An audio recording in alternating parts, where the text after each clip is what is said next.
የኢራን የአሜሪካ ጦርነት ተጀምሯል። ይህ ጦርነት ቀጥታ ኢራንና አሜሪካ መካከል ወይ ደግሞ ኢራንና እስራኤል መካከል ተደርጎ ይቆማል ወይስ የኢራን ወዳጆች ተብሎ የሚቆጠሩት ልክ እንደነ ሀውቲ አማጺ እስራኤል ኤርትራን ብሔራዊ ደህንነት ስጋት ነው ብላ ማስቀመጧን ተከትሎ አሁን ኤርትራ ላይ ኢትዮጵያ እርምጃ ብትወስድ ዓለም እንደከዚህ በፊት የሚጮህ አይጮት ላይጮህ ይችላል። ስለዚህ ኢትዮጵያና ኤርትራ በዚህ አጋጣሚ ወደ ጦርነት ሊገቡ ይችላሉ የሚልም ትንተናም የተሰጠ ነው። በአሁኑ ሰዓት በምስራቅ አፍሪካም ከፍተኛ ኃይል ያላት በኢኮኖሚ ከፍተኛ እምቅ ኃይል ያላት ሀገር ሆናለች። ጥሩ እድገት ላይ ያለች ሀገር ነች። ስለዚህ በዚህ ደረጃ ላይ ያለችው ሀገር በር ተዘግቶባት መኖሩ አግባብ አይደለም የሚል ነገር ነው ያነሱት። እነዚህ ታጣቂዎች ለምን የታጠቁ ታጣቂዎች ናቸው? ለዘረፋ የታጠቁ ወይስ ለፖለቲካ ዓላማ የታጠቁ ታጣቂዎች ናቸው? ለዘረፋ የታጠቁ ኃይሎች ከሆኑ ለምን ኦርቶዶክሳውያን ብቻ ለይቶ ይዘርፋሉ? ለምን ኦርቶዶክሳውያን ብቻ ለይቶ ይገላሉ?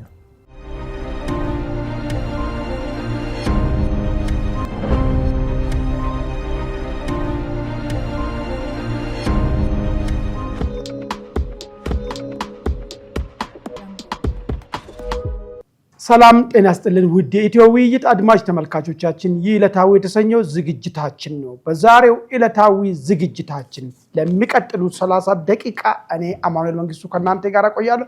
በዋነኝነት የምዳስሰው የእስራኤል ኢራን ጦርነት መጀመሩን፣ ይህ ጉዳይ በቀጠናችን በምስራቅ አፍሪካ አካባቢ ላይ ምን ችግር ይዞ ይመጣል የሚለውን ባጭሩ፣ እንደዚሁም የኢትዮጵያ ጠቅላይ ሚኒስትር ዶክተር አብይ አህመድ ወደ አዘርባይጃን ጉዞ ማድረጋቸውን ተከትሎ ከወደ ኤሪትሪያ አካባቢ ከፍተኛ ትርምስ ተፈጥሯል። ኤርትራ ለምን ይህን ጉዳይ ተቃወመች? ምን ይዞባት መጣል? አዘርባይጃን ድሮን ኢትዮጵያ ልታስታጥቅ ነው። ይሄ ድሮን ቀጣይ የኤርትራ ዕጣ ፈንታ ላይ ትልቅ ሚና ይኖረዋል የሚል ትንተና እየተሰጠ ነው። በሁለተኝነት ደረጃ ሰሞኑን የእስራኤል አምባሳደር ኢትዮጵያ ማንኛውንም አይነት ቀይ ባህር ጋር ለመድረስ የምታደርገውን እንቅስቃሴ እንደሚደግፉና ይህ እንቅስቃሴ ፍትሃዊ መሆኑን መግለጻቸውና ከኢትዮጵያ ጎን መቆም እንደሚቆሙም አረጋግጠዋል። ይህም ሌላ ስጋት ፈጥሯል። ከወደ ሶማሌም እንዲሁም ከወደ ኤርትራ ሌላ ትኩሳት ፈጥሯል። ምንድነው ይዞ መጣ የሚለውን ነገር እንዳሳለን። በመጨረሻው ላይ በምስራቅ አርሲ ሻርካ ወረዳ 21 ኦርቶዶክሳውያን በጭካኔ በተሞላ ሁኔታ ተገለዋል። ኦርቶዶክሳውያን ለምንድን ነው የሚጨፈጨፉት? እነዚህ ኦርቶዶክሳውያኖችን የሚገሉት እነማን ናቸው? ዓላማቸውስ ምንድን ነው? ለምንስ በዝምታ ይታያል? ይሄ ጉዳይ ምንስ ይዞ ሊመጣ ይችላል የሚለውን ጉዳይ ተንተና አድርገን የምናቀርበው ይሆናል። እንግዲህ ውድ አድማጭ ተመልካቾቻችን እናንተም ኢትዮ ውይይትን ሰብስክራይብ እያደረጋችሁ እንደዚሁም ደግሞ ውይይት ለሌሎች ተደራሽ እንዲሆን ላይክ ሼር እያደረጋችሁ አብራችሁ እንዲቆዩ የጠየቁ ቀጥታ ወደ መጀመሪያ አጀንዳዬ ይሻገራለሁ። እንግዲህ ዛሬ ጧት ተሰማ መረጃ እስራኤል ወደ ቴህራን ተኩሳለች። በዚህ ጥቃቷም ከፍተኛ የሆኑት የቴህራን የኒውክሌር ባለሙያዎችን በርከት ያሉትን መግደሏን ታውቋል። የአሜሪካ የጦር መርከቦችም ወደ ኢራን ተጠግቷል። አሜሪካም ተመሳሳይ እርምጃ ትወስዳለች የሚል ከወዲሁ የብዙዎች ግምት ሆኗል። እንግዲህ በይፋ የኢራን እስራኤል ጦርነት ተጀምሯል ማለት በሌላ አነጋገር የኢራን የአሜሪካ ጦርነት ተጀምሯል። ይህ ጦርነት ቀጥታ ኢራንና አሜሪካ መካከል ወይ ደግሞ ኢራንና እስራኤል መካከል ተደርጎ ይቆማል ወይስ የኢራን ወዳጆች ተብሎ የሚቆጠሩት ልክ እንደነ ሀውቲ አማጺ እንደዚሁም ደግሞ ሀውቲ አማጺን የሚደግፉት አገራቶች ላይ ተመሳሳይ እርምጃ ይወሰዳል ወይ የሚለውን ነገርን ማየቱ ጠቃሚ ይሆናል። እንግዲህ አንድ የእስራኤል ሚዲያ ከሳምንት በፊት ያወጣው ሪፖርት ላይ ምንድነው ብለው እስራኤል ኤሪትሪያን የብሔራዊ ደህንነት ስጋቷ መሆን ነች ብላ ገልጻለች የሚል ነገር ወጥቶ ነበር። እንደዚሁም ለአሜሪካም ኤሪትሪያ የብሔራዊ ስጋት አደጋ ሆናለች የሚል እንዴት ለሚለው ጉዳይ ኤርትራ የሀውቲ አማጽያንን ታስታጥቃለች። እንደዚሁም ደግሞ የሀውቲ አማጽያን ቀይ ባህር አካባቢ ለሚፈጥሩት ማንኛውም አይነት የንግድ እንቅስቃሴ ማስተጓጎል እንደዚሁም ወደ እስራኤል ሮኬትን የመወርወር ሁኔታዎችን ለሚፈጽሙ ነገሮች ሁሉ ኤርትራ እያየች በዝምታ ታልፋለች። አልፎም ተርፎም ታስተባብራለች፣ አልፎም ተርፎ ታስታጥቃለች በሚለው ጉዳይ እስራኤል እንግዲህ እስራኤል በዚህ ጉዳይ ቀጥታ ወደ ሀውቲ አማጽያን ጥቃት ትወስዳለች። እንደዚሁም ኤርትራ በዚህ ሂደት ውስጥ በዚህ ድርጊቷ ምን ታገኝ ይሆን? ቀጥታ ወደ ኤርትራ ላይ ጥቃት የሚወሰድበት ሁኔታ ይፈጠራል ወይስ ኤርትራና ሌሎች የኤርትራ ባላንጣ የሆኑ ኃይሎች ከኤርትራ ጋር ለሚያደርጉት ፍልሚያ በግንባር ቀደምነት እስራኤል ታስተባብራለች የሚለው ጉዳይ በቅር ወደፊት የሚታይ ሲሆን፣ ነገር ግን የኢራን እስራኤል ጦርነት መጀመሩን ተከትሎ ሌላ ጉዳይ አለ። እዚህ ቀጠናው ኢስት አፍሪካ አካባቢ ኢትዮጵያና ኤርትራ መካከል አንድ ሐሙስ የቀረ ጦርነት ሊካሄድ እንደመሆኑ የሚታወቅ ጉዳይ ነው።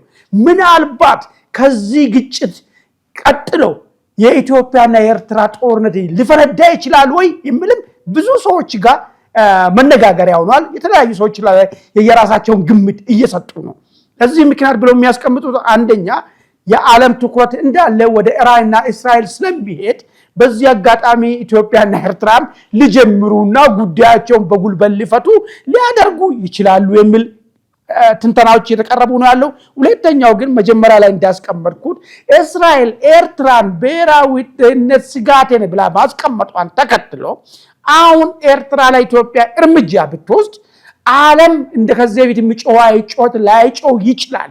ስለዚህ ኢትዮጵያና ኤርትራ በዚህ አጋጣሚ ወደ ጦርነት ሊገቡ ይችላሉ የሚልም ትንተናም እየተሰጠ ነው። እንግዲህ እውነት ኢትዮጵያና ኤርትራ ወደ ግጭት በዚህ ሳምንት ውስጥ ሊገቡ ይችላሉ የሚለውን ጉዳይ ጊዜ የሚፈታውንና ቀጥታ ወደ አዘርባይጃንና የጠቅላይ ሚኒስቴሩ ስምምነት ጋር እንገባለን። እሱም ዞሮ ዞሮ ከኤርትራና ከኢትዮጵያ ጉዳይ የሚለይ ነገር የለውም። እንግዲህ ጠቅላይ ሚኒስቴር አብይ አህመድ ወደ አዘርባይጃን እንደሄዱ በሶስት ጉዳይ ላይ ከአዘርባይጃን መንግስት ጋር መስማማታቸውን ሰምተናል። የመጀመሪያው ወታደራዊ ቴክኒክ ትብብር ለማድረግ፣ ሁለተኛ በስልጠና፣ ሶስተኛ ስትራቴጂክ ትብብር ለማድረግ ነው። አሁን እንግዲህ ምንድነው አዘርባይጃን ያላት ኳሊቲ ምንድነው የሚለውን ነገር ማየቱ በጣም ጠቃሚ ነው። አዘርባይጃኖች በድሮን ጦርነት የተሳካላቸውና ከዚህ በፊት ከአርማንያ ጋር በቅርብ ጊዜ ባደረጉ ጦርነት በዚህ በድሮን ጦርነት የተካኑ መሆኑ ዓለም የመሰከረላቸው ነው። ሶስት ከኢትዮጵያ ጋር የሚያደርጉት ወታደራዊ ቴክኒክ ትብብር ድሮን ስልጠናን ያካትታል ወይ? አዘርባይጃኖች ያላችሁን በድሮን መጠቀምን ወይ ደግሞ በድሮን የመዋጋት ስኬታማ የሆነ ቴስትድ የሆነውን ልምዳቸውን ለኢትዮጵያ ያካፍላሉ ማለት ነው። ማለት እንግዲህ የሚሆነው ማለት ነው። ከዚሁ ጋር ተያይዞ አዘርባይጃን እና ኢትዮጵያን የሚያገናኛቸው አንድ ሁለት ነጥብ ላንሳና ወደ ዋና ጉዳይ እሄዳለሁ። ለምን ጠቅላይ ሚኒስቴሩ ወደ አዘርባይጃን ሄዱ? ከአዘርባይጃን ምን ይገኛል? ከአዘርባይጃን ጋር የሚደረገው ግንኙነት አገንስት ኤሪትሪያ ምን ይዞ ይመጣል የሚለውን ነገር ላለማንሳት እስቲ ሁለት ነጥብ ላንሳ። እስቲ ኢትዮጵያና አዘርባይጃን ምን ያመሳስላቸዋል የሚለው አንደኛ ሁለቱም አገራቶች ባህር በር የላቸው። ሁለቱም ሀገራቶች ከጎረቤት አገራቸው ጋራ በግዛት ይገባኛል በሚል ተዋግቷል። ኢትዮጵያ ከኤርትራ ጋር ተዋግታለች፣ አዘርባይጃን ደግሞ ከአርማንያ ጋር ተዋግታለች ማለት ነው። እንግዲህ ከሆነ እውነታው ምንድነው ጠቅላይ ሚኒስቴሩ ለምንድነው ወደ አዘርባይጃን የሄዱት የሚለውን አንድ ሶስት ግምቶችን እስቲ ላስቀምጥ። ብዙዎች እያሉ ያሉ መሳሪያ ግዢ ለመፈጸም ይሆናል። እንግዲህ መሳሪያ ግዢ በአብዛኛው ጊዜ የሚከናወነው በወኪል በኩል ስለሆነ በይፋ ለእንትና መሳሪያ ተሻሽጠናል ከእንትና ላይ መሳሪያ ገዝተናል የሚለው ነገር በዓለም ላይ ብዙ ጊዜ ሲገለጽ አይሰማም። ስለዚህ በይፋ ይሄ ነው ተብሎ ረጋገጥና ወይ ደግሞ አይደለም ተብሎ ዲስፕሩቭ ማድረግ የሚቻልበት ሁኔታ የለም ማለት ነው። ሌላኛው ከዓመት በፊት አይ ቲንክ ጥቅምት አካባቢ ላይ ይመስለኛል ኤርትራ የኔን ባህር ክልል ጥሶ ገብቷል ብላ የአዘርባይጃን መርከብን ማገቷ የሚታወስ ነገር ነው። እንደዚሁ መርከቡ ላይ የነበሩ ክሩን አግታለች። እነሱ በተለያየ ድርድር እንዲለቀቁ ተደርጓል። እንግዲህ ያኔ ጉዳይ ሲፈጸም ብዙ ሰዎች ሲያነሱ የነበረው የአዘርባይጃን መርከብ የጫነው የኢትዮጵያ መሳሪያ ነው የሚል ነገር ሲያነሱ ነበር። አሁን ከአዘርባይጃንና ኢትዮጵያ መካከል የተደረገው ግንኙነት ምናልባት አዘርባይጃን ከዛ ጉዳይ ጋር ተያይዞ ከኤርትራ ጋር በጣም የተካረረ ጸብ ውስጥ በመግባታቸው ኢትዮጵያና ኤርትራ ደግሞ የባሰ አንድ ሳምንት የቀረው ሁኔታ ለጦርነት አንድ ሳምንት የቀረው ሁኔታ ውስጥ በመግባታቸው አዘርባይጃን ይህን አጋጣሚ በመጠቀም ኢትዮጵያን በማገዝ በሜን ለሚለው ጉዳይ ድሮንን ሞርተሮችን በአብዛኛው የሞርተር ጥይትና ሞርተር ኢትዮጵያ ውስጥ ያለው ከአዘርባይጃን የመጣ እንደሆነ ብዙ ኤክስፐርቶች ያረጋግጣሉ። ስለዚህ እነዚህ አይነት ነገሮችን በማድረግ ኤርትራን ለመበቀል ትሄድ ይሆን ወይ በዚህ ጉዳይ ላይ ለመነጋገር ይሆን ወይ የሚለው ሌላ መላምት ተነስተዋል ማለት ነው። የሆነ ሆኖ አዘርባይጃን ለኢትዮጵያ የምታደርገው ይገዛ አደርጋለሁ ብላ በይፋ የተናገረችው ይገዛ በአይት ሰልፍ ለኤርትራ ከፍተኛ ራስ ምታት ሆኗል ማለት ነው። ለምሳሌ ድሮንን ለኢትዮጵያ የምታቀርብ ከሆነ የኢትዮጵያን የአየር ላይ የበላይነትን የመጠቀም ውስጥ ትልቅ ሚና ተጫውታለች ማለት ሌላ አዘርባይጃኖች ውጤታማ የሚባሉ ኤር ዲፌንስ ሚሳይል ላይ ደዋል። በዚህ ሚሳይልም ልምድንም መሳሪያውን የሚያቀብሉ ከሆነ ሌላ የኤርትራ አየር ኃይልን የማሽመድመድ ስራው ላይ ከፍተኛ አስተዋጽኦ ያደርጋሉ ማለት። ከዚህ ጋር ተያይዞ እንግዲህ ከወደ አስመራ የአዘርባይጃንና ኢትዮጵያ ስምምነት ከፍተኛ ብርክ መፍጠሩን እንግዲህ አንዳንድ መረጃ ምንጮች እየገለጹ ነው ያሉት። ምን ቅድም ባስቀመጥኩ ነገር ድሮኑ ቀጥታ ከአዘርባይጃን ሊመጣ እንደሚችል እንደዚሁም ደግሞ የሚሳኤልም ከአዘርባይጃን ሊመጣ ሊገኝ እንደሚችል እንደዚሁም ተተኳሾች በአብዛኛው የሞርተር ተተኳሾች የሌላ መሳሪያ ተተኳሾች ከአዘርባይጃን ኢትዮጵያ ማለት ታገኝ ትችላለች። ይህን ካገኘች ደግሞ የመደራደር ወይ ደግሞ ጫና የመፍጠር አቂሟ ከፍ ይላል። በዚህ ጉዳይ ችግር ውስጥ እንገባለን የሚል ከሻዕቢያ አመራሮች አካባቢ ስጋት እየተሰማ ነው ማለት ነው። በቀጥታም ሆነ በተዘዋዋሪ አዘርባይጃን በወታደራዊ ለኢትዮጵያ ይገዛ የምታደርገው ለዛውም በዚህ ወሳኝ ሰዓት ላይ ሻዕቢያን ለፈጸመው ነገር መርከቦችን በማዕበል ምክንያት ከሀይሲ ወደ ሻዕቢያ ወደ ኤርትራ ግዛት ሲገቡ አግቶ የያዛቸው መርከቦችን በመያዛቸው ዋጋ የሚከፍልበት ሰዓት መሆኑን ብዙ ተንታኞች እየገለጹ ነው። እንግዲህ ውድ አድማጭ ተመልካቾቻችን እናንተም በዚህ ጉዳይ ላይ አዘርባይጃንና ኢትዮጵያ መንግስት መካከል የተደረገው ስምምነት በኤርትራ ጉዳይ ላይ ምን አይነት ተጽዕኖ ሊያመጣ ይችላል ወይስ ተጽዕኖ አመጣ ምንም ፐርስፔክቲቭ ያለው ሰው ካለ እዚህ ላይ እስቲ የራሳችሁን ሐሳብ እንድትሰጡን እየጠየቅኩ እንግዲህ ወደሚቀጥለው አጀንዳዬ እሻገራለሁ ማለት ነው።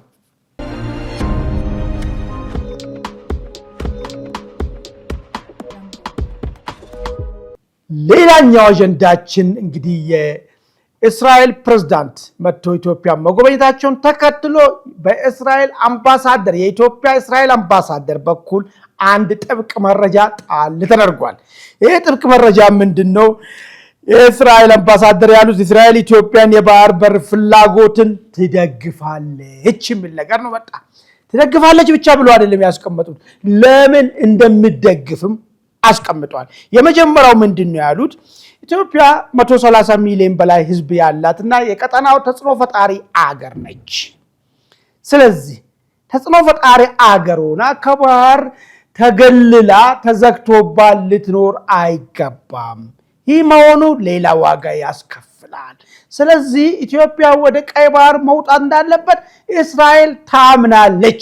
ከህዝብ ቁጥር አንጻር 130 ሚሊዮን የሚያክል ህዝብ 130 ሚሊዮን የሚያመነጨው ኢኮኖሚ በሰው በኩል ወይ ደግሞ በዙሪያ ጥምጥም ምናምን ተደርጎ ወደ ውጭም ወደ ውስጥ ማስገባት የለበትም፣ መውጫዋ ሊኖራት ይገባል የሚል የጸና አቋማቸውን ገልጿል። ሁለተኛ ደረጃ ለዚህ ምክንያት ሲያቀርቡ ከፍተኛ ፖቴንሻል ያላት ሀገር ነው። እንግዲህ ኢትዮጵያ በአሁኑ ሰዓት በምስራቅ አፍሪካም ከፍተኛ ኃይል ያላት በኢኮኖሚ ከፍተኛ እምቅ ኃይል ያላት ሀገር ሆናለች። ጥሩ እድገት ላይ ያለች ሀገር ነች። ስለዚህ በዚህ ደረጃ ላይ ያለችው ሀገር በር ተዘግቶባት መኖሩ አግባብ አይደለም የሚል ነገር ነው ያነሱት። ሌላኛው ጉዳይ ያነሱ ምክንያት ምንድነው? ፍላጎቱ ማክበር እንጂ የኢትዮጵያን ፍላጎት የትኛውን ወደ ቀይ ባህር ለመውጣት የምታደርገውን ነገር ወደ ባህር በር እንዲኖራት የምትፈልገውን ጉዳይ ማክበር እንጂ መጮቆል ለቀጠናው አደገኛ ሁኔታ ነው የሚል ነገር ነው። ምንድነው? ልክ ዛሬ 1960 አይደለም፣ ዛሬ በኮልድ ዋር ዘመን ውስጥ የነበረ ሁኔታ አይደለም። ዝም ብለህ በተለያየ አሻጥር ሰርተ ቁራሽ ሀገርን ኢትዮጵያ ከባህር እንድትነጠል ብቻ ታስቦ ኤርትራ የምትባል በምናብ የተፈጠረ ሀገርን ከኢትዮጵያ ገንጥሎ ሀገር ብሎ መስርቶ ኢትዮጵያን ከባህር ገለል አድርጎ በመሬት ብቻ እንድታጠር ማድረግ የተቻለበት ዘመን ያኔና ዛሬ ይለያያል ማለት ነው። ይህንን ሐሳብ እናስቀጥላለን ከተባለ ቀጠናው ላይ የሚመጣው አደገኛ ትርምስ ይመጣል ነው ማለት ነው። በሌላ አነጋገር ኢትዮጵያ ዝም ብላ የምትቀመጥበት ሁኔታ የለም። ዝም ብላ የማትቀመጥ ደግሞ ከሆነ ቀጠናው ተረማመሳሉ። ግጭቱ የሚፈጠረው ከ130 ሚሊዮን ህዝብ ካላት አገር ጋር ነው።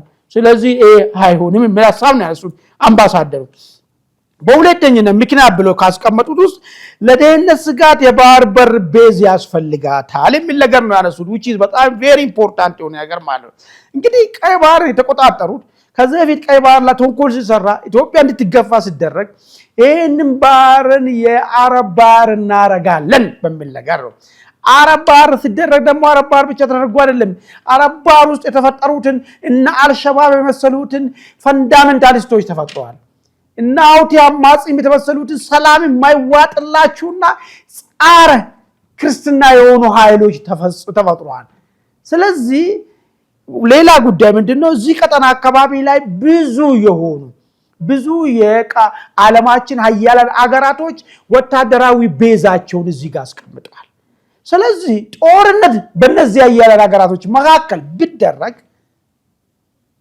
በዚህ ቀጠና ላይ ጦርነት የመሆኑ ጉዳይ በጣም እድሉ ሰፊ ነው።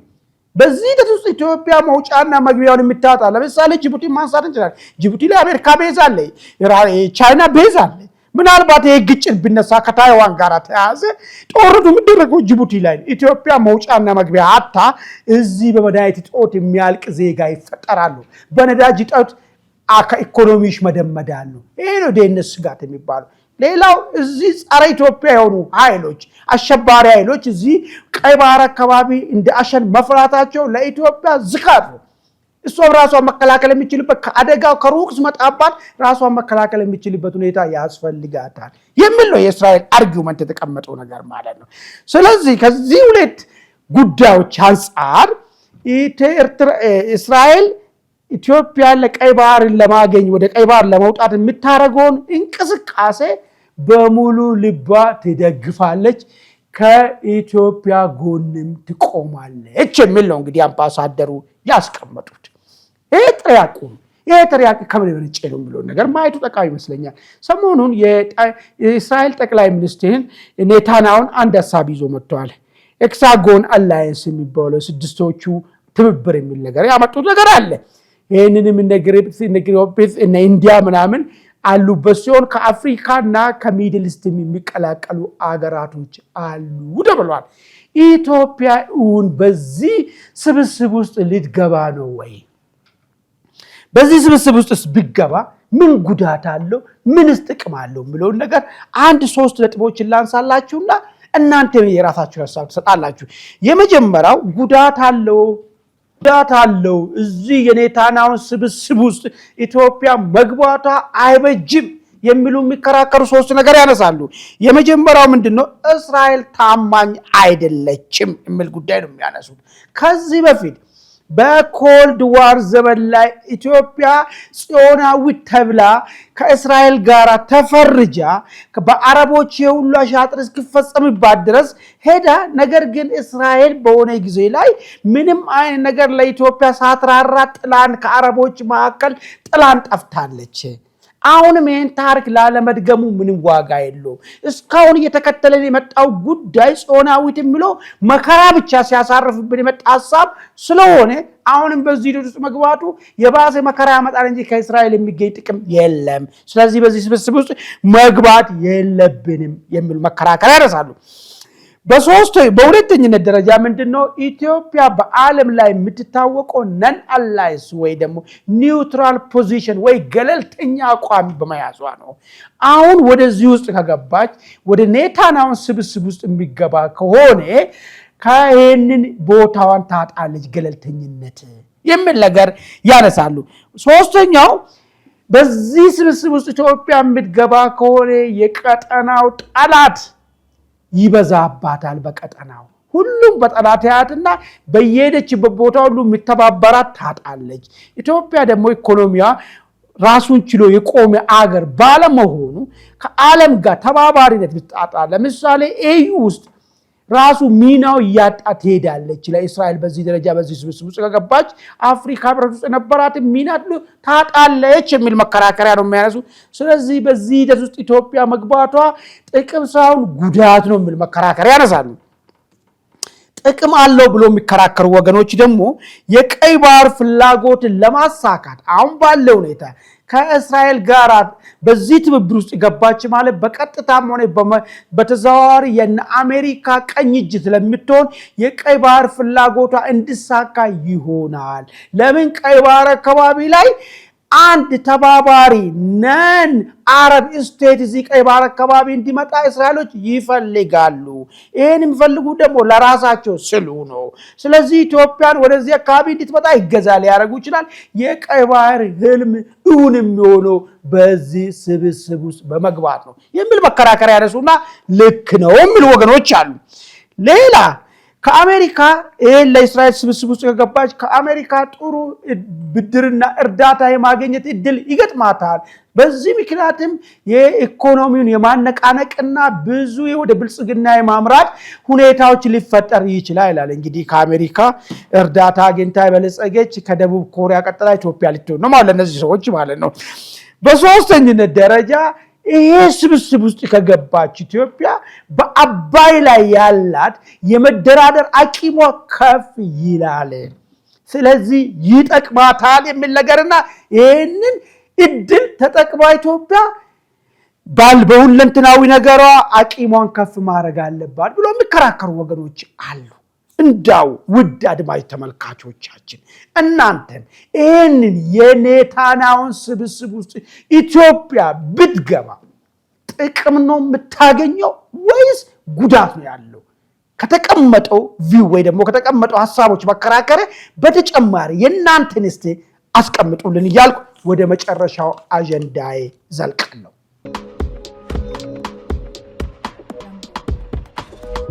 መልካም እንግዲህ የመጨረሻው አጀንዳ ማባሪያ ያጣው ከጊዜ ወደ ጊዜ እየቀጠለ የመጣው ለምን እንደሚደረግ የማይታወቀው የምስራቅ አርሲው የኦርቶዶክሳውያን ጭፍጨፋ ነው። እንግዲህ ማህበረ ቅዱሳን የአገረ ስብከቱ የሶማሌና የምስራቅ አርሲን አገረ ስብከትን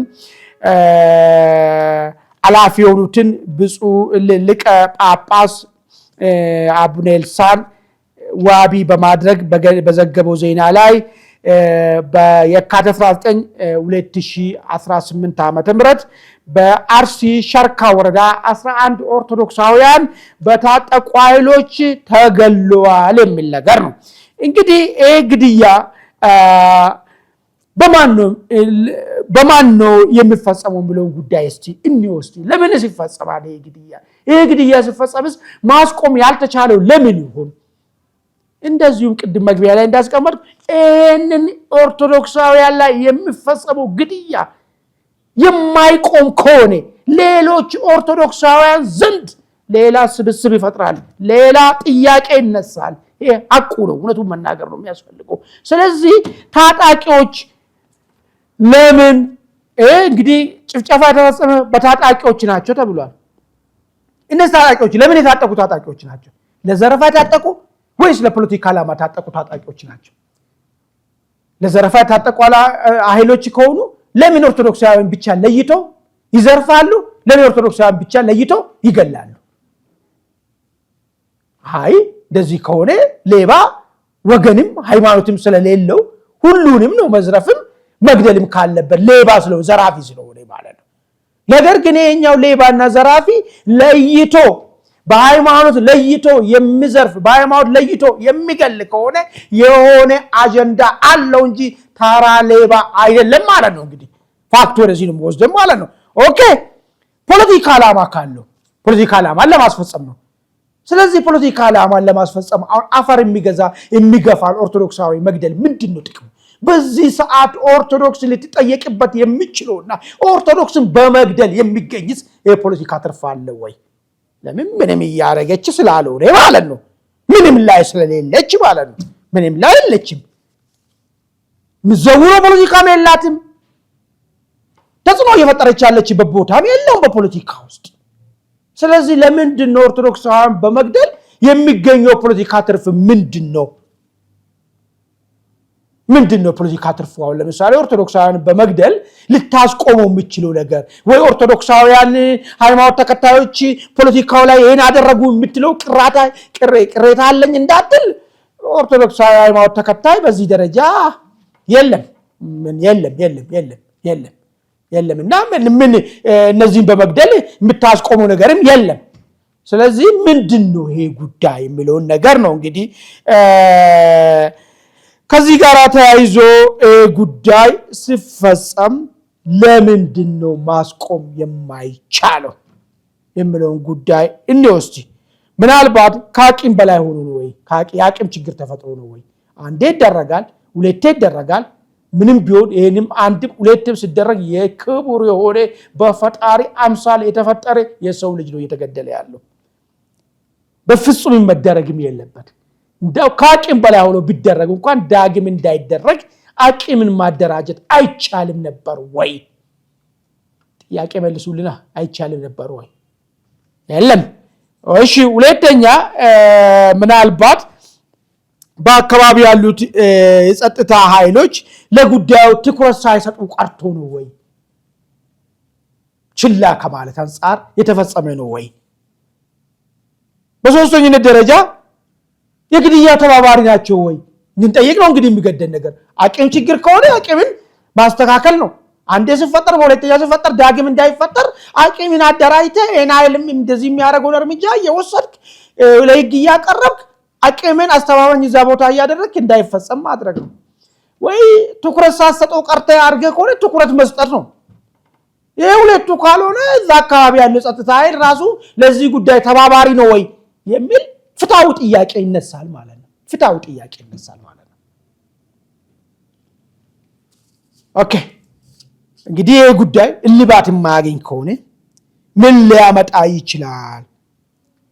ነገ ግድያው የሚቀጥል ከሆነ በሚቀጥለው ግድያ የሚቀጥል ከሆነ ዓላማው ምን እንደሆነ የማይታወቅበት ሁኔታ ዝም ብሎ ክር ያሰሩ ኦርቶዶክሳውያን ክር በማሰራቸው ብቻ የሚገደሉ ከሆነ ምን ሊያመጣ ይችላል የሚለውን ነገር የአንድ ኦርቶዶክሳውያን ሞት ለሌላ ኦርቶዶክሳውያን ህመም መሆኑን መገንዘብ መቻል አለባቸው። ሰውን ለይተህ በሃይማኖቱ የምትገለው ከሆነ እዛም ባይኖር እባካችሁ ተውን፣ ደማችን አታፈሱ የሚል እንቅስቃሴ ይፈጠራል ማለት ነው። የትም ቦታ አክሱምም ያለው ጋምቤላም ያለው ሐረርጌም ያለው ሸዋም ያለው ኦርቶዶክሳዊ እባካችሁ ደማችን አታፈሱ የሚል ጥያቄ ይፈጥራል ማለት ነው። ሌላ በመንግስት መዋቅር ላይ እምነት እንዲያጣ ሃይማኖቱ ተከታዮች በመንግስት መዋቅር ላይ እምነት እንዲያጣ ያደርገዋል። ለምን? ቅድም ያስቀመጥኩ ነገር አለ። ለምን በቂ ሰው ኃይልን አያሰማራም? ለምን እነዚህን ኃይሎችን ዳግም እንደዚህ ነገር እንዳይፈጽሙት መቆጣጠር ለምን አይችልም? ክፍተት የሚፈጥሩትን ኃይሎችን ለምን አያስተካክልም? የሚልና መዋቅር ላይ እምነት እያጣ ይመጣል። የታደከኝ አይደለም ይላል በቃ። ስለዚህ እንደዚህ አይነት ነገር እየፈጠረ ይሄዳል። ከፍ ስልም የጸጥታ ኃይል ውስጥ ቅሬታ ሊፈጥር ይችላል። ስለዚህ ሁሉ ግምት ውስጥ በማስገባት እነዚህ ዓላማው ምን እንደሆነ በውል ባልታወቀ ሁኔታ ዝም ብሎ ክቡር የሆነ በእግዚአብሔር ፍጡር የተፈጠረውን እግዚአብሔር አምሳል የተፈጠረውን ንጹሃን ሰዎችን የሚጨፈጭፉ አረመኔዎችን ላይ እርምጃ ወስዶ ማስቆም ጠቃሚ ይሆናል ማለት። ካልሆነ ግን ችግሩ እየወለደና እየተባባሰ መቆጣጠር የማይቻልበት ደረጃ ላይ እያደገ ይሄዳል የሚል ሐሳብ አለኝ። እንግዲህ ውድ አድማጭ ተመልካቾቻችን እናንተም በዚህ በምስራቅ አርሲ ሻርካ ወረዳ የተፈጸመውን ጥቃትን አስመልክቶ ያላችሁትን እውነታውን እስቲ ምንድነው ይሄ ነገር ምን ቢሆን መቆም አለበት፣ መንግስትስ ምን ማድረግ አለበት የሚለውን ጉዳይ አስመልክታችሁ ጉዳዩ በተለይ ደግሞ አርሲ አካባቢ ያላችሁ የምታዳምጡ ሰዎችም እናንተ ይሄንን ጉዳይ በደንብ በጥልቀት ስለምታውቁ ያለውን ነገርም በማብራራት እስከነ መፍትሄ ሐሳብ እንድታቀርቡ ሐሳባችን ጥሪያችን እናደርጋለን። በመጨረሻም እንግዲህ ኢትዮ ውይይትን ሰብስክራይብ አድርጉ። ይሄ ውይይት ለሌሎች ተደራሽ እንዲሆን ላይክ ሼር አድርጉ። እንግዲህ የዛሬውን የኢትዮ ውይይት ዝግጅቴን በዚሁ ላይ አጠቃላይ ያለው በሌላ ጊዜ እስክንገናኝ ድረስ መልካም ቆይታ